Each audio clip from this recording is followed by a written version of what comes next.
funciona nesta sessão de abertura como o keynote speaker, como o conferencista principal, chamemos-lhe assim. Sr. António Saraiva.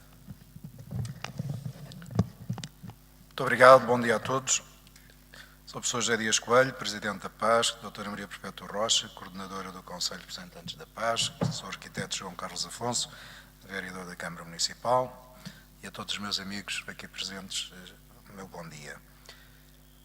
A crise económica, financeira, social e política que todos reconhecemos foi e é, antes de mais, uma crise de valores que abala a confiança dos cidadãos nas instituições, muito em especial nas instituições públicas. Se os valores estão hoje em crise, também as instituições o estão.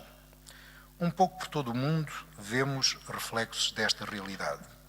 Independentemente dos juízos de valor que possamos tecer relativamente às opções políticas perfilhadas por Donald Trump, a sua vitória é claramente a vitória de alguém visto como exterior às instituições públicas e a derrota de quem era visto como representante dessas instituições, incapazes de construir soluções que respondam aos anseios dos cidadãos.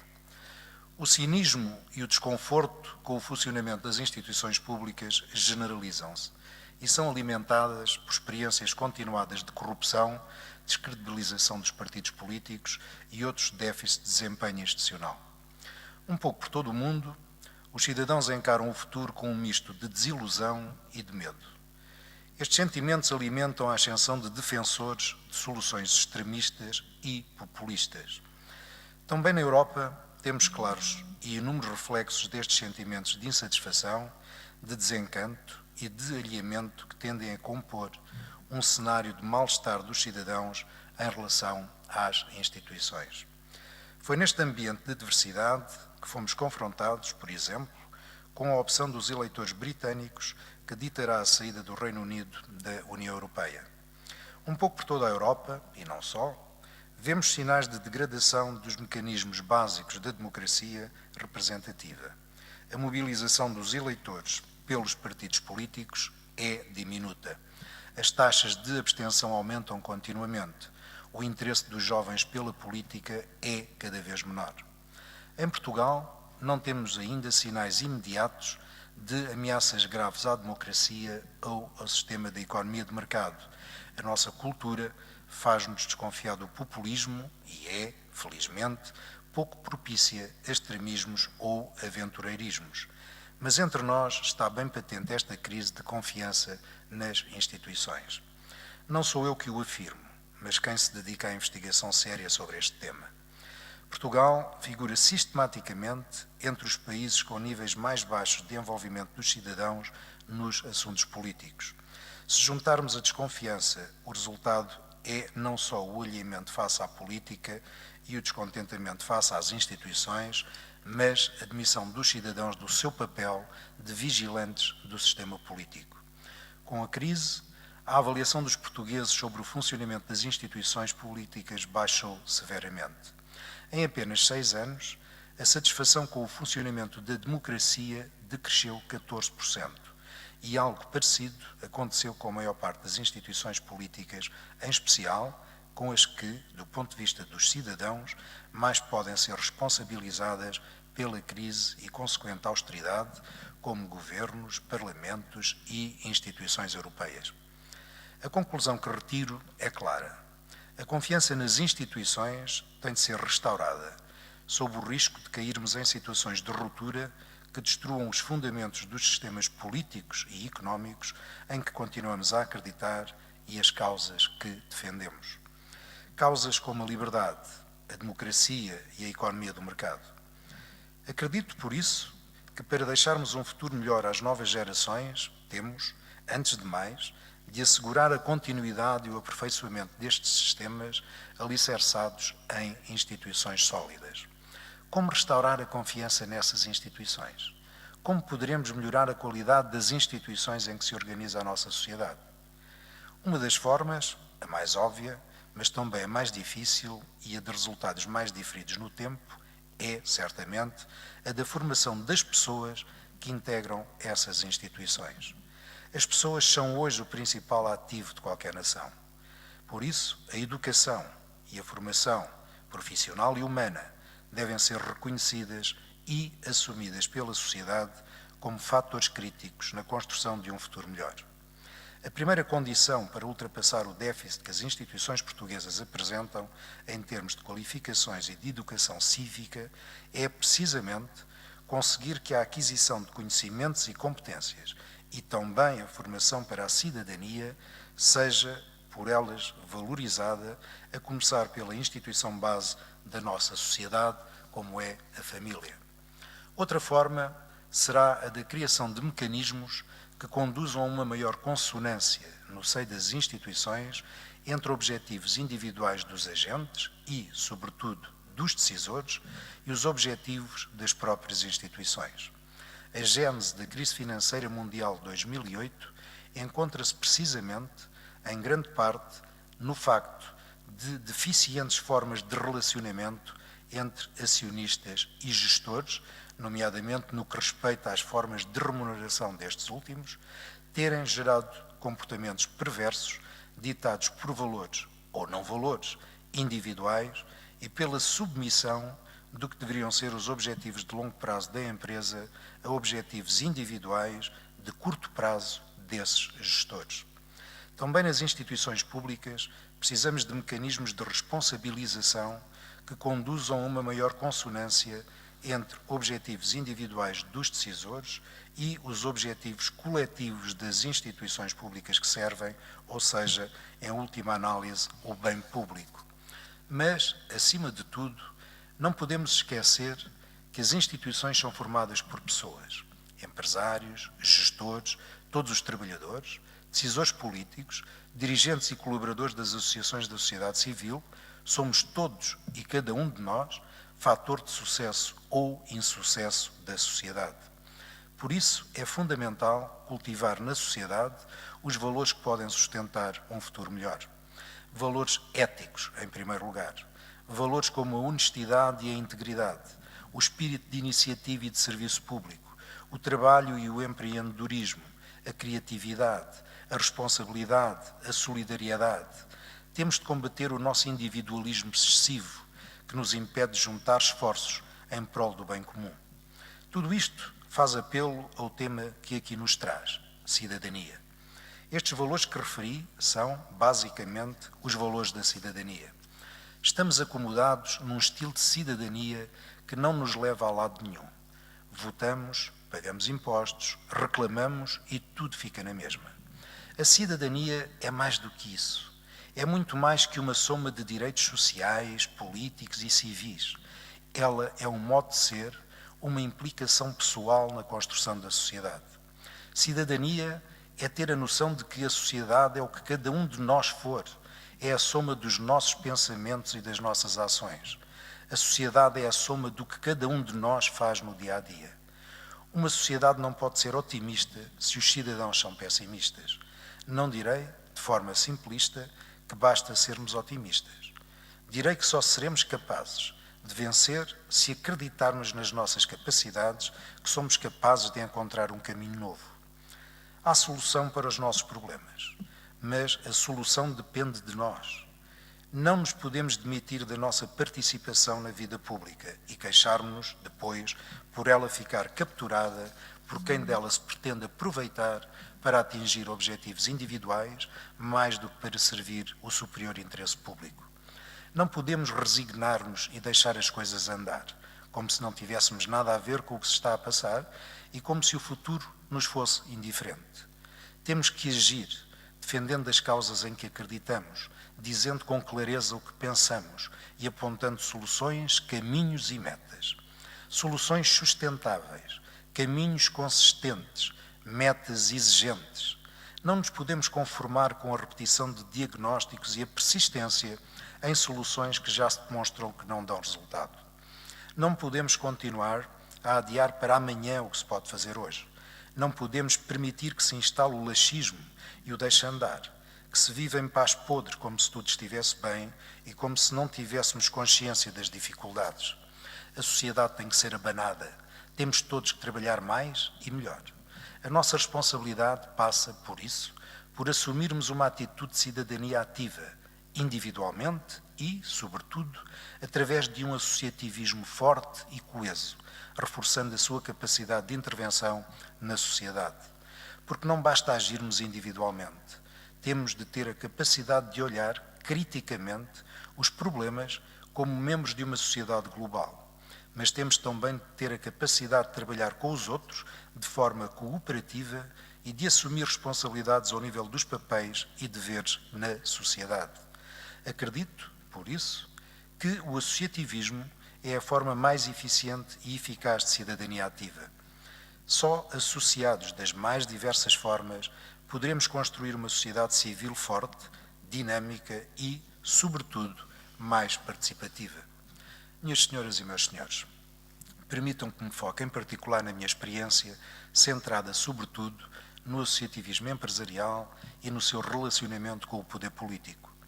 Depois de 1974, em Portugal, os partidos políticos lideraram as transformações sociais, promoveram as reformas estruturais, fixaram as doutrinas económicas e procuraram de ser sempre os depositários das expectativas dos diversos grupos sociais. Foram concentrando um poder excessivo e, como verdadeiros eucaliptos, secaram todas as formas de participação social que tentaram gravitar fora do seu espectro. Limitaram-se a tolerar a existência de organizações que pudessem controlar ou instrumentalizar e nunca resistiram à tentação de procurar abafar o exercício livre de formas alternativas de participação social. Ao longo do tempo, os partidos políticos foram-se deixando maniatar por querelas internas, deixaram de ser motores da sociedade, perderam dinâmica, perderam capacidade de inovação, abdicaram das causas e da ideologia em nome do pragmatismo, preferiram as táticas à estratégia. Em consequência, perderam genuinidade, perderam credibilidade, perderam prestígio, perderam o respeito da maioria dos cidadãos. Os partidos terão, pois, de repensar a sua estratégia e a sua própria atuação, até porque seria verdadeiramente absurdo que, neste momento histórico, replicassem os erros de outros. Esta mudança deve passar, na minha opinião, por reconhecer as vantagens de gerir os problemas da sociedade numa base de cooperação e conciliação de interesses com vista a resultados de soma positiva.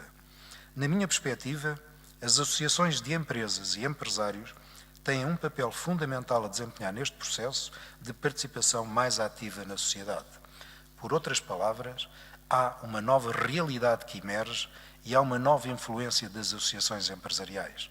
Logo, tem que haver também, da parte dos partidos políticos, a percepção dessa nova realidade e a definição das formas adequadas de conviver com ela. Mas não se pense que são apenas os partidos que têm que mudar. O novo associativismo de que vos falei tem que ser diferente do associativismo do passado, superando e vencendo as barreiras que ainda hoje o caracterizam: o individualismo, o divisionismo e o paternalismo. Quanto à primeira, o individualismo, é óbvio que os empresários portugueses refletem as mesmas características que são apanágio da generalidade dos seus compatriotas. Além de terem dificuldade em cooperar uns com os outros, padecem genericamente de falta de cultura associativa. Infelizmente, é esse o nosso código genético. Mas o certo é que, em resultado disso, o nosso tecido associativo acaba por ser mais fraco do que seria desejável. Como se não bastasse esta nossa debilidade intrínseca, acresce ainda um outro fator que perturba claramente a força e a coesão do nosso movimento associativo: o divisionismo. Temos uma tendência irreprimível para dispersar os nossos esforços na criação de organizações paralelas. É assim ao nível das próprias associações, onde não só se insiste em manter mais do que uma associação em cada setor de atividade, como também se persiste em fomentar sobreposição de esforços e iniciativas. Mas mais grave ainda é o que se passa ao nível transversal, onde ainda não conseguimos a coesão indispensável para que a voz da comunidade empresarial se faça ouvir com a necessária autoridade e convergência. Essa imagem de divisão no movimento associativo enfraquece-o e torna mais débil a representação dos interesses das empresas. A par das duas causas já expostas, o individualismo e o divisionismo, ocorre ainda a questão do paternalismo. Também esta é uma questão verdadeiramente endémica no nosso país.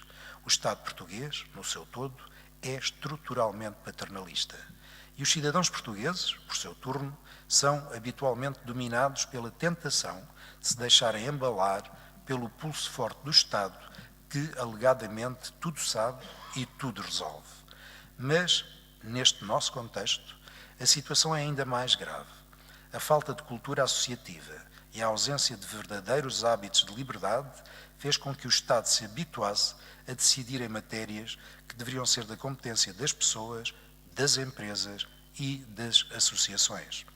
Essa tendência asfixiante do Estado, contrária ao princípio da subsidiariedade, mais se enfatiza quando o seu próprio subconsciente interioriza que as empresas e as suas organizações associativas se encontram inutilmente dispersas e esterilmente divididas. O resultado é bem conhecido. As instituições do Estado lidam, por vezes, com as organizações associativas como se fossem entidades menores e acabam muitas vezes por manobrá-las a seu belo prazer. Infelizmente é assim. O Estado divide para reinar e tem um êxito assinalável na persecução dessa estratégia, de onde decorre que, aos olhos de todos, do Estado, mas também da própria sociedade civil, emerja uma imagem de ainda maior fragilidade por parte do movimento associativo patronal e, fundamentalmente, das suas organizações de cúpula. Não é a primeira vez que exprimo este pensamento e tenho-me perguntado em diversas ocasiões qual a forma de inverter a situação, concluindo que os empresários em geral e os dirigentes associativos em particular não têm feito o que está ao seu alcance para alterar este estado de coisas e não têm sabido sequer aproveitar os próprios sinais dos tempos. Os tempos atuais propiciam um reforço da importância das associações de empregadores e das organizações empresariais em geral. É isso que sucede já na maioria dos países desenvolvidos e é isso que entendo que terá de acontecer em Portugal. Vivemos tempos difíceis. Tempos são, por isso, mais propícios à mudança e é essa mudança que nos cabe estimular. Não apenas uma mudança nos nossos próprios padrões de funcionamento, mas sobretudo uma mudança no nosso relacionamento. Tenho defendido que o novo modelo supõe e exige um amplo consenso social, envolvendo governo, associações empresariais e sindicatos. Um consenso alargado que defina objetivos e aponte meios e caminhos para o atingir. Constatamos, ao nível europeu, que os Estados-membros cujos parceiros sociais são mais fortes são também os que têm tido mais êxito a superar as crises. O acordo social alcançado em março deste ano na Finlândia, com o objetivo de melhorar a competitividade e promover a criação de emprego, é mais um exemplo das virtualidades do diálogo social, tendo possibilitado que o Governo desistisse de um programa de austeridade orçamental que previa significativos aumentos de impostos. Em Portugal, muitas soluções propostas num contexto de crise económica foram acordadas e levadas à prática com sucesso em sede de concertação social, num clima de compromisso mútuo e de confiança. A concertação social tem contribuído de forma inequívoca para a criação e a manutenção de um clima de pacificação social, aspecto que em momento algum pode ser desvalorizado e que tem tanta importância como o tem a estabilidade política. Neste quadro, retirar à concertação social a amplitude na sua intervenção, reduzindo os parceiros sociais a meros emissores de pareceres, que se aproveita ou ignora conforme a conveniência, para além de subverter a sua própria natureza, é não perceber o enorme contributo que dela pode advir para a paz social e para o nosso desenvolvimento económico. Por outro lado, não pode ser limitada à discussão de temas como o salário mínimo nacional ou a questões laborais, por mais importantes que estes assuntos sejam. É minha convicção que a concertação social é e dispõe de potencialidades para ser, ainda mais, um polo de entendimento onde temas verdadeiramente enquadradores da sociedade podem obter definição, visando a melhoria das condições de competitividade das empresas e a criação de mais e melhores empregos. Só um acordo social abrangente é capaz de gerar confiança, que considero ser o fator crucial para o relançamento da economia. Agora é preciso incutir confiança nas negociações, assegurando que os consensos obtidos são respeitados e que qualquer intervenção nos equilíbrios acordados entre parceiros sociais tem de ser equacionada no mesmo âmbito, com uma maior amplitude na sua atuação e num espírito de abertura e de respeito. A concertação social poderá e deverá ganhar um novo dinamismo e acrescidas responsabilidades, contribuindo para políticas mais realistas e para as reformas de que o país carece, num clima de estabilidade social. O nosso futuro conjunto depende também disso. Não é apenas porque vivemos um mau momento, é porque acredito que as sociedades, tal como as empresas, só evoluem e progridem se funcionarem como um todo, diverso nas suas partes, mas harmonioso na convergência em prol de desígnios partilhados. Minhas senhoras e meus senhores, esta nossa Casa da Cidadania é também uma associação de associações. Constitui a plataforma de associações da sociedade civil. É, assim, o resultado da vontade de muitos que, como eu, acreditam que o associativismo é a forma mais eficiente e eficaz de cidadania ativa. Terminaria fazendo votos para que juntos, associados, continuemos a dar corpo a esta nossa missão, apoiando-nos mutuamente e contribuindo para a mobilização e consciencialização dos portugueses para uma cidadania ativa, responsável e participativa. Uma cidadania que tenha no associativismo a sua expressão mais concreta. Muito obrigado.